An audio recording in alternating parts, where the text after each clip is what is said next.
a Bat credit card? So, backstory for what I'm going to be talking about today. So me and my friends, homie Thin, Heydendo Reviews, aka Gob, and my girlfriend Pakium, we decided, hey, we're bored. So you know what we're gonna do? We're gonna watch the Nostalgia Critic movies. We're gonna watch Kick-Assia, Suburban Nights, and To Boldly Flee. And we're gonna watch it in whichever way will be the funniest. And if you don't know who Nostalgia Critic is, or what the Nostalgia Critic movies are, well, there's this old internet web community that was called Channel Awesome, where a bunch of content creators all came together and uploaded on their own website alongside with YouTube. Which, if you don't know what the Nostalgia Critic is, basically it was this guy, Doug Walker, who just reviewed a bunch of movies with the help of his brother Rob Walker. A lot like AVGN in the old days, but doesn't age nearly as well. Why would anyone want to fuck a rabbit? What sense does that make? Rabbits aren't sexy, rabbits are food! And the Nostalgia Critic, with his giant fan base, decided to make Channel Awesome and recruit other people to work for him. It's just a bunch of people uploading reviews onto this website. And to try and congratulate themselves, they would upload these movies. And it was like a celebration of all the shit that they had done. But there's a problem with that. While they all loved movies, they sucked at making them. Oh my god, he's gonna kill everyone!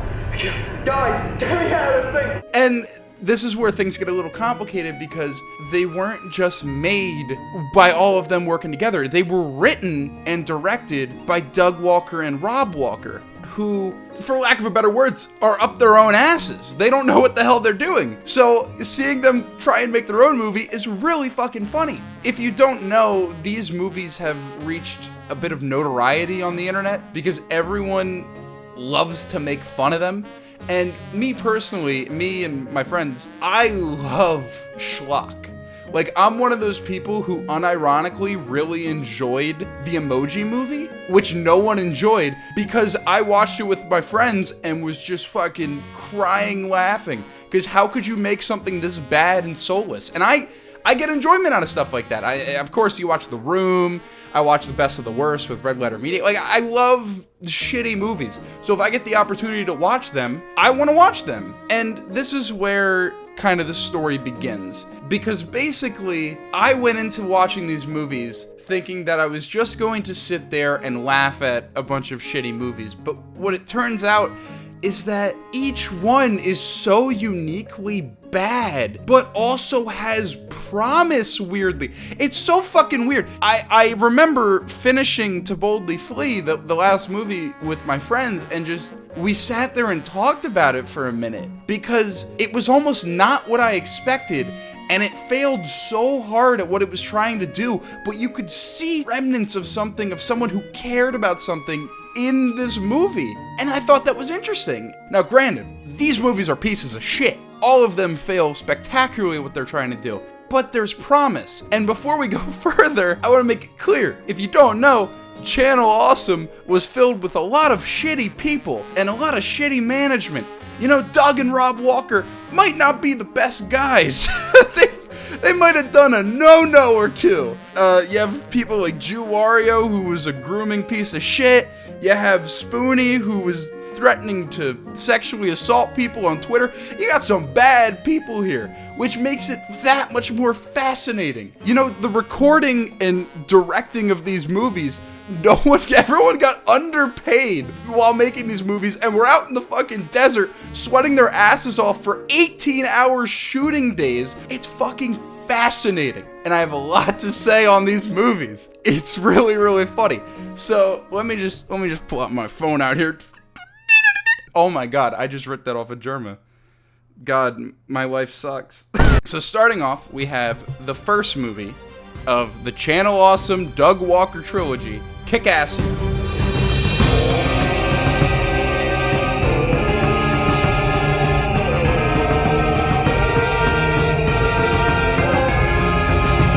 Kick-Assia is interesting because I don't think they even tried to make a movie here. Because Kick-Assia is just a bunch of nonsense. Like, Like, the entire time Kick-Assy is playing, you don't really know what the fuck is going on. And I don't really plan to do a plot summary for all these movies, especially To Boldly Flee. That movie's fucking crazy. But Kick-Assy is very simple to do. Basically, the story of Kick-Assy is that Doug is an asshole, and he wants to take over this place called, like, I don't know, fucking Molassia or whatever. I don't really remember. I'm not going to check, like, really. But it was this place called Molassia, and he wants to take it over. And so it starts with this giant war, and then he takes it over, but he becomes a tyrant, so they have to take him down, and Kick-Assy has fallen, motherfucker. It's nonsense. It's nonsense. And the reason why this movie is notable is because this is easily the funniest of the three. It's not because it was the most well put together, it's because I don't fucking know what's going on half the time in this movie, man.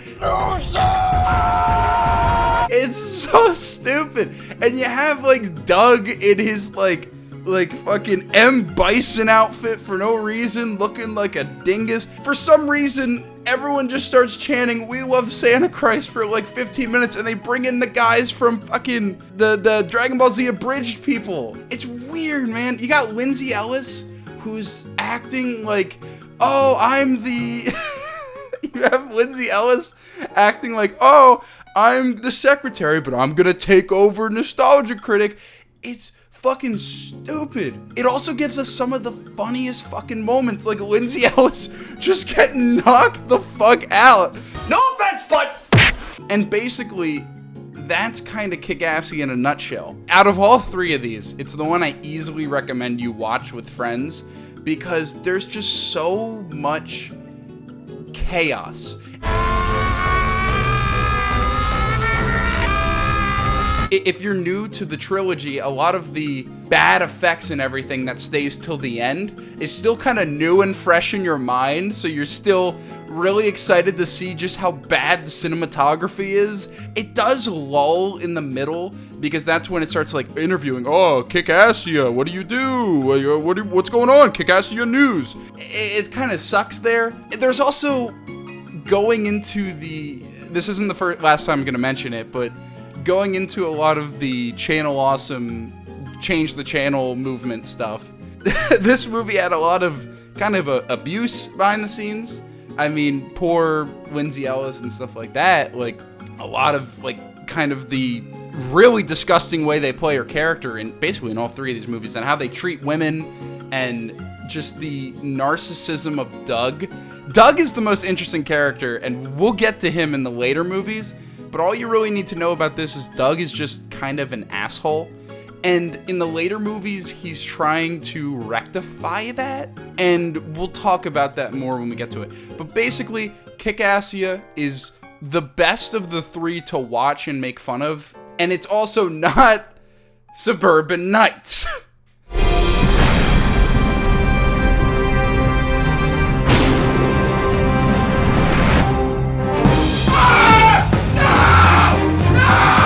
So, going into this, you know, the second movie, I always wondered, no one talks about this one. They always talk about the first one, Kick-Assy, or To Boldly Flee. And I wondered why. Because it had Doug with his legs spread, and you can see his, like, bulge. And I thought it was really funny. But the problem is that while Kick-Assy is funny in an ironic sense, Suburban Nights tries to go for a different sense of humor. And the sense of humor it's trying to go for is more referential.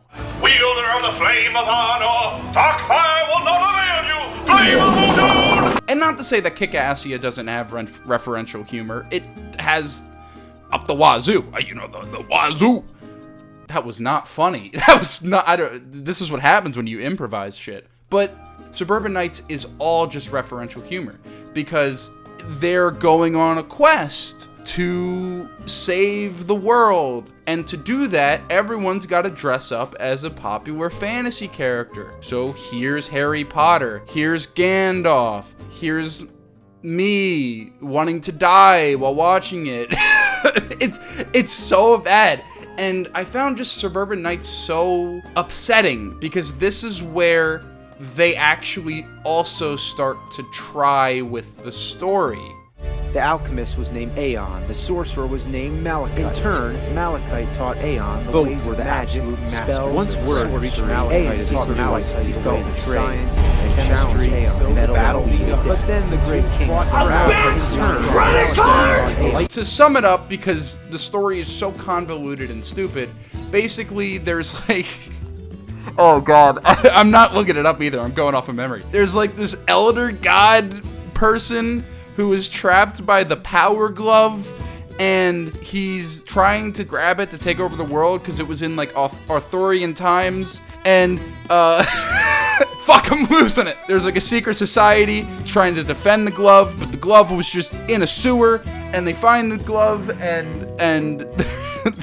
the guy's basically Virgil from, oh my god, I don't know what the fuck happens in this movie. Oh, critic, I found a great book for Mickey. It's called Goat Fuckers for Dummies. And that's what's weird, because you might think, okay, you don't really know what happened, that's your fault. And no, it's because it's the most convoluted and stupid shit. Suburban Nights, like I said, genuinely makes me upset, because growing up watching Nostalgia Critic and a lot of stuff like it, they like to critique a lot of bad shit in movies. And one of the things that they like to, a lot of the time, criticize in media, the usage of exposition to progress the story. Exposition, rush it out ASAP. As exposition dumps especially can be very, very annoying and ruin the pacing of your movie. Good thing we added like a 12-minute, I shit you not, exposition dump of all the shit narrated by fucking James Rolfe, who makes me sad every time he appears in these movies. Like, holy shit, I was screaming at the screen when, like, how fucking dare you guys always criticize gratuitous exposition dumps in movies, and then here you have one of the worst I've ever seen. They're trying their hardest to build a world here, and it falls flat on its face because they make nothing interesting. They're trying to do a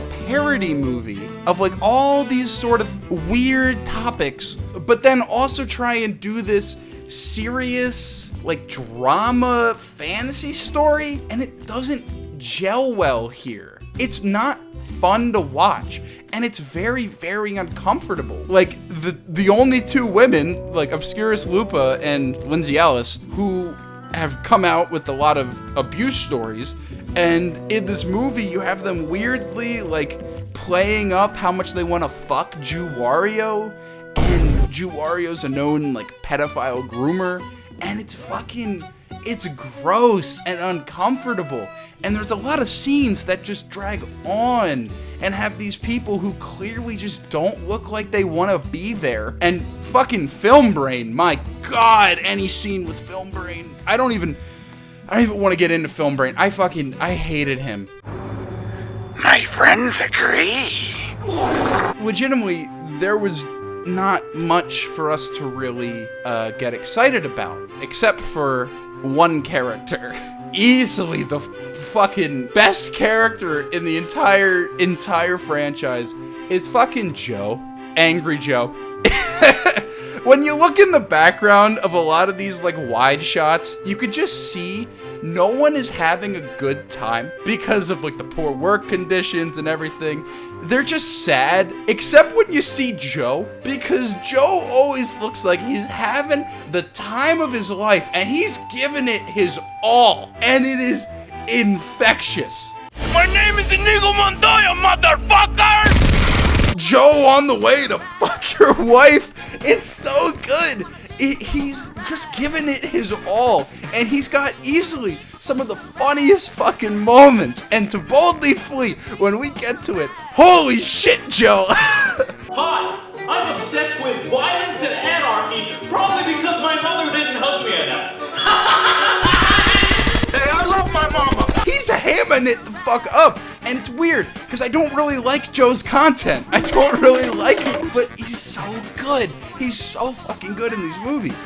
But other than Joe, there's not anything to write home about with Suburban Nights. Except for one thing, and I hope you'd like to hear about it. I mean, if not, just close out the fucking video. I don't know why you're still here. We've been talking about these shitty movies for like 20 minutes now. The weird thing about this movie, and this is something I didn't really see in Kick-Assia, because Kick-Assia was a lot of ironically laughing. But in our friend group, while watching this, we started to have an inside joke where one of us would say, that was actually a genuinely good bit, like to say that sarcastically. But then that stopped being sarcastic. Because weirdly, in this movie, there were genuinely some well done jokes. And that's where it gets really, really weird, because whenever talking about these movies, everyone just always focuses on how poorly produced they are, how poorly written they are, how unfunny they are, and mind you, it's all those things, but you could just tell that they're trying to craft an actual joke. Like this part with Cinema Snob on the bridge is genuinely well done. Oh, shit.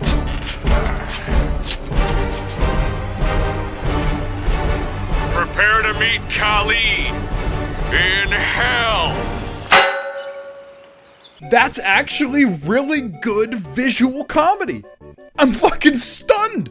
A big problem is not just that they'll make a referential joke, because referential jokes can be funny. It's the fact that Doug has a problem in all of his media, whether it's Nostalgia Critic's The Wall, the game show he tried to do, where he just loves to stick on a joke for way too fucking long.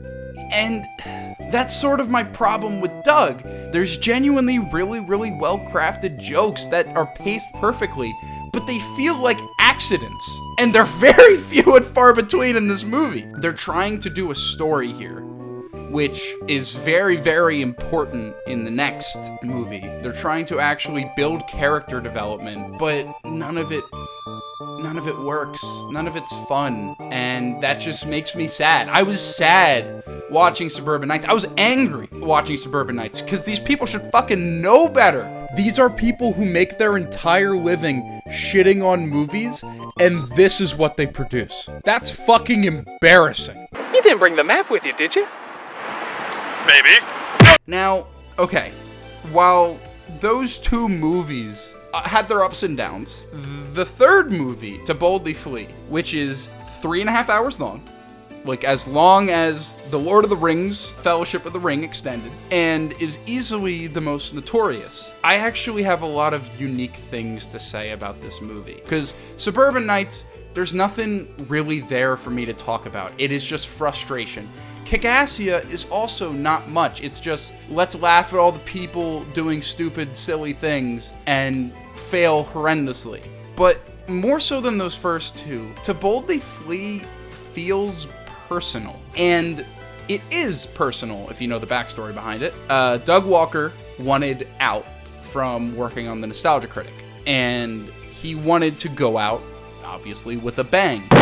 You can tell he's fed up with the Nostalgia Critic character, but also wants to create his magnum opus. However, I don't want to jump the gun just yet. We'll talk a bit more about this specific topic a bit later. Just keep that thought in the back of your noggin right now. Just tuck it away back there. Put it in the fucking brain folds. Each movie has its own sort of theme, where Kick-Assia was sort of like a war movie, Suburban Nights was a fantasy movie, To Boldly Flee is a sci-fi epic. And I don't really want to go into the story all too much. It's a lot of just random bullshit happening on top of actual plots. It's more of the same. But after watching all these movies back to back, everything in this movie just seemed to have more production value and more effort put into it. And now I'm not saying it's good.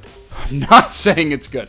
Fucking holy shit. But it also had the most potential. I'm gonna say something a little controversial here. People might get mad at me for saying this, but just let me finish my statement here. Doug Walker is just Scott the Woz, but a failure. What I mean by that is Borderline Forever by Scott the Woz is just To Boldly Flee. They're the same fucking thing. And I've gone on record on Twitter and other social media that I fucking loved Borderline Forever. And I love Scott the Woz. He's a great YouTuber. I love his videos.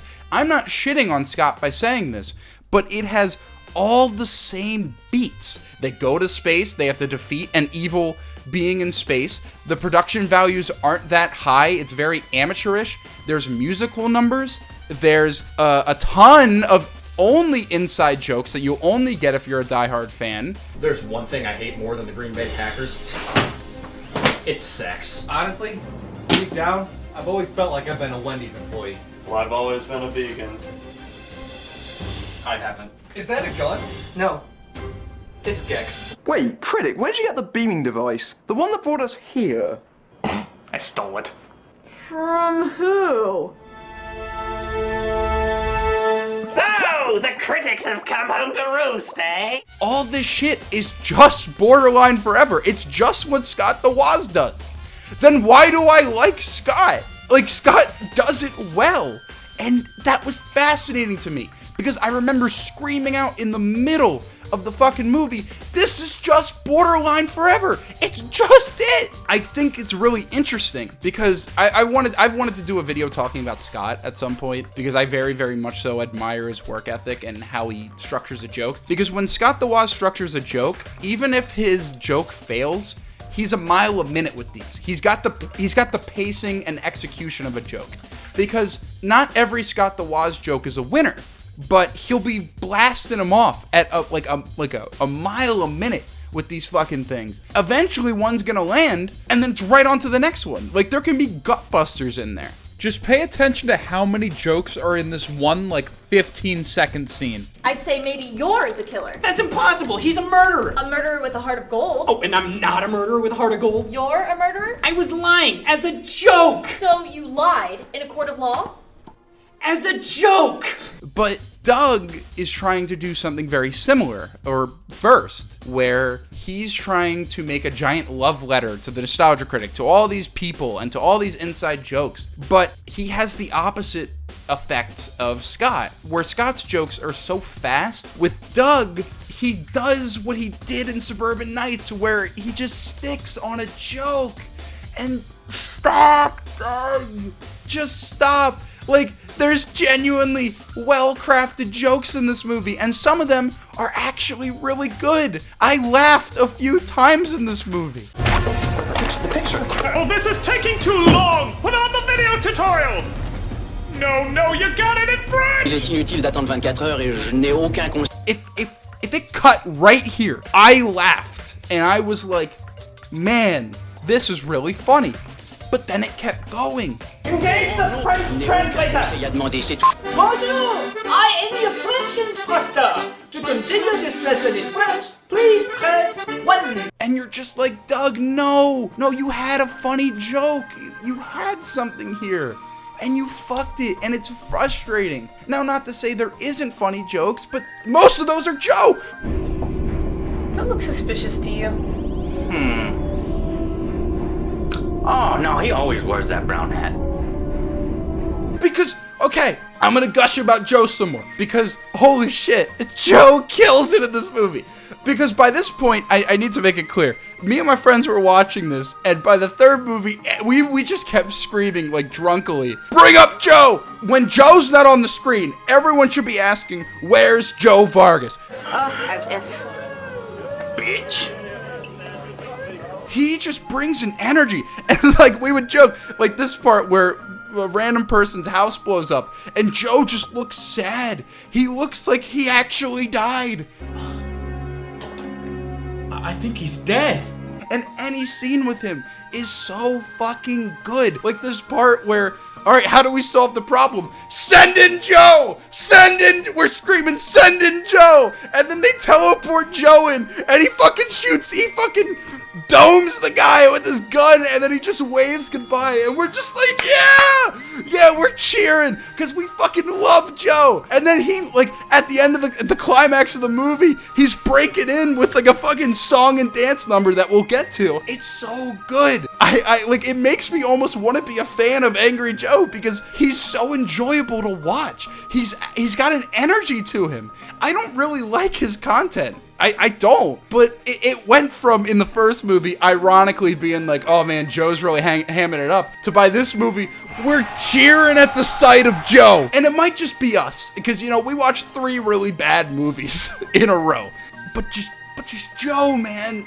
Good for him. He made the best of a shitty situation with these movies, and I'm I'm proud of you. Angry Joe, if you're watching this, I'm proud of you. I'm proud of you. Boobs, strippers, and lap dances! But other than Joe, there was a lot of the same sort of pitfalls of the other movies. The part that made me want to talk about this trilogy is the ending, and I kind of want to do a little deconstruction of my boy Doug Walker, because he is a very, very, very, very interesting case. And some of the stuff I say here is going to be a slight retread of what Lady Emily said in her video. Go watch that. It is an incredible video, way better than this one, and I've watched it like 3 times. I love that video because I just find Doug Walker so interesting. He's such an interesting failure. This movie is kind of sad to watch because it shows off Doug's failure in the worst way possible. Because, as I've explained, this movie is a failure of trying to tell a story.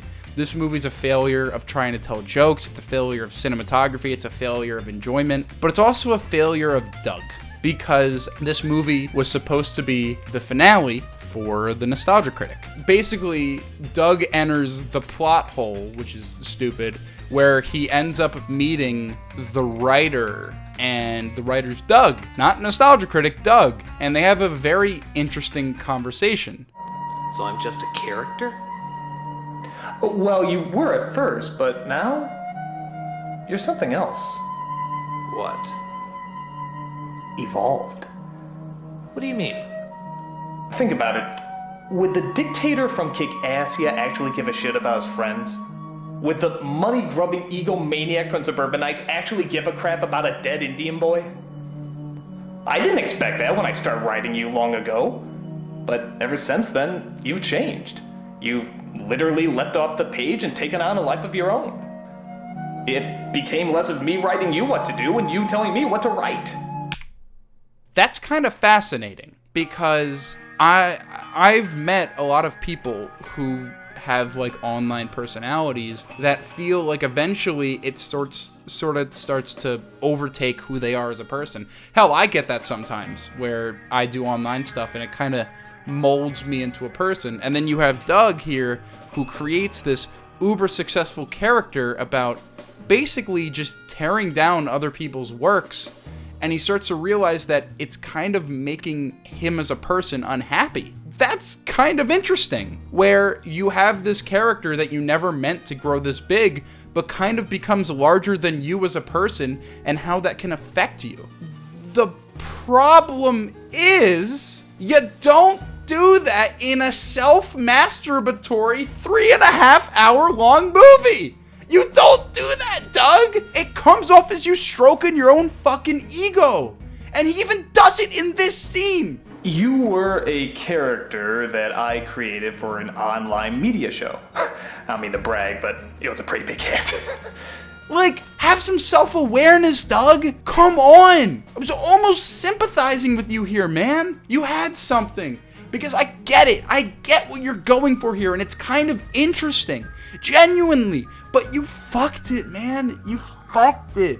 Just by having it in this movie, where it's all about you. The whole plot of the movie is about you. Why would you do that? It becomes a lot more sad when you look at the fact that the show Demo Reel and the Hotshot fucking television show were colossal failures, to the point where he had to go back on everything he said here and go back to doing the Nostalgia Critic. But when he was doing Demo Reel, a lot of the time he had this character named Donnie Dupre, who you realized wasn't acting like this character Donnie Dupre, but was instead acting like Nostalgia Critic. Despite doing everything in his power to kill the Nostalgia Critic, it's clear that Doug Walker hasn't really stopped writing for the Nostalgia Critic.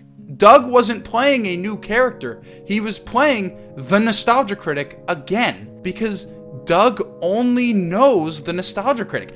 It's literally overtaken him as a writer. He can only write for this character, which is why he came back. Bring me back. Bring me back. Bring me back. Bring me back. No, it's your destiny. No, it's your destiny. Bring me back. It kind of feels super depressing. He's trapped doing this one character over and over again. And the worst part about it is you can clearly see in this movie, in a lot of scenes, that Doug genuinely is starting to feel bad about tearing down other people's works. Too bad it's an awful film. Nonsense. What do you mean? This film was funded by a Texas fertilizer salesman. He put his very life savings into it. His life, his all. By all accounts, it's a complete and total abject failure. And yet by making something so awful, so wretched, he created something good. Something that lives on. That's commendable. Seriously. Like, I don't like doing negative stuff a lot because I feel like it just gets too mean-spirited, and when you're writing it, you start to feel kind of unhappy. Like, writing my Afterbirth Plus video, I was genuinely, like, unhappy kind of editing that because you're editing about something you don't really like, and it's not as fun as you may think. Doug was clearly sad about that. He clearly is tired of only being negative about movies and wants to move past it and make something of his own. To then have to go right back and do it again. It's so sad. Like, if Doug wasn't such a piece of shit with a lot of the stuff with the change the channel shit, I would genuinely feel bad for the dude. Because, like, he's trapped. He can only write for this character. It's up to you, critic. The world of endless possibilities, the great mystery? Or a world where you know you have meaning and purpose? It's up to you.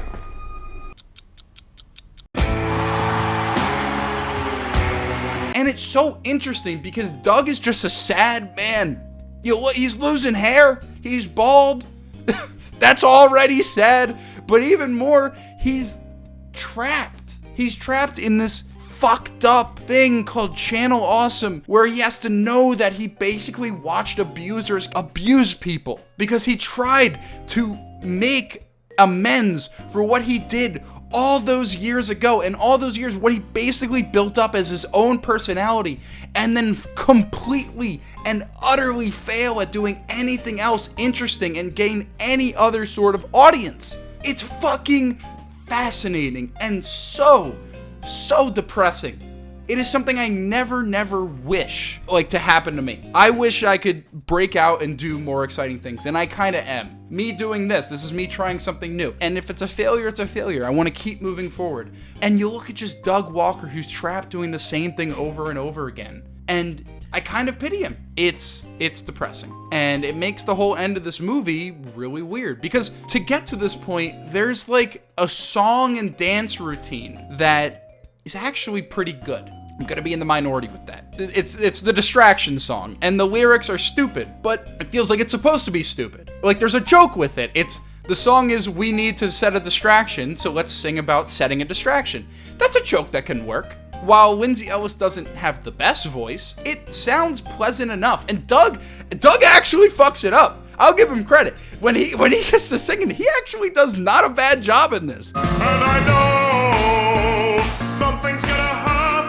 tonight. The stars around us start taking flight. And it's edited really well because you're cutting in with the scenes of Joe doing shit, and let's go, Joe! Snakes in the house, bitches!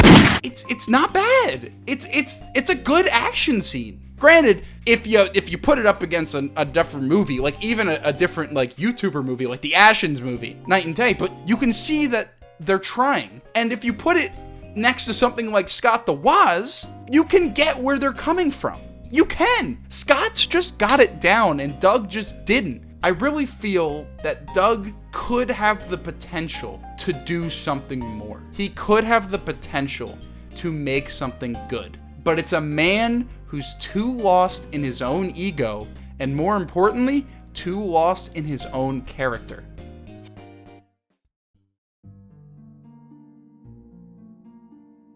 The reason I talked about this trilogy of movies is because, surprisingly, they made me think about myself. Doug Walker is kind of an example of someone who you don't want to be. Because weirdly, Doug's still getting a lot of views. His videos do really well, even now. But it doesn't feel like he's happy. It feels like he can't break out of this mold. It feels like he's trying so hard, but just can't quite do it. And it's almost a warning sign to a lot of people like me who create things about how exactly you want to go forward with your content and how you should always be striving to grow as a creator and don't just get stuck doing the same thing over and over again. That's kind of why I'm not doing this in my normal scripted routine, and it's a bit different because what if it's getting stale? Maybe this spot, granted, still going to be doing video essays, don't worry about that, but I just wanted to talk about this very, very interesting trilogy of movies that no one talks about for this reason. It's so easy to dog on these movies and just explain step by step how they don't work, but it's a lot more interesting to analyze the exact reasons why Doug himself is a failure. Because all those moments of jokes being just almost there and all these moments of just depression while watching these movies, they're all basically Doug. And I feel like Doug could potentially do better. And I want to tell you all right now, if you want a great way to spend a night with the boys, a night with the boys, and you like trash, go watch these movies. If you can stomach all the gross parts, which there are, I would say watch them. Even watch Suburban Nights, because while it's so bad, you might find something in it to make fun of and laugh at. Definitely watch Kick-Assia. I think everyone should watch Kick-Assia. If you like schlock, that movie is so bad and so fucking funny. The other two, you have to be prepared. But if you want to genuinely enjoy a night with the boys, get a couple brewskis in you, and just have a good time laughing at really, really bad movies, go right ahead. I 100% recommend it. Just understand there's going to be some grossness there. And thank you all for watching.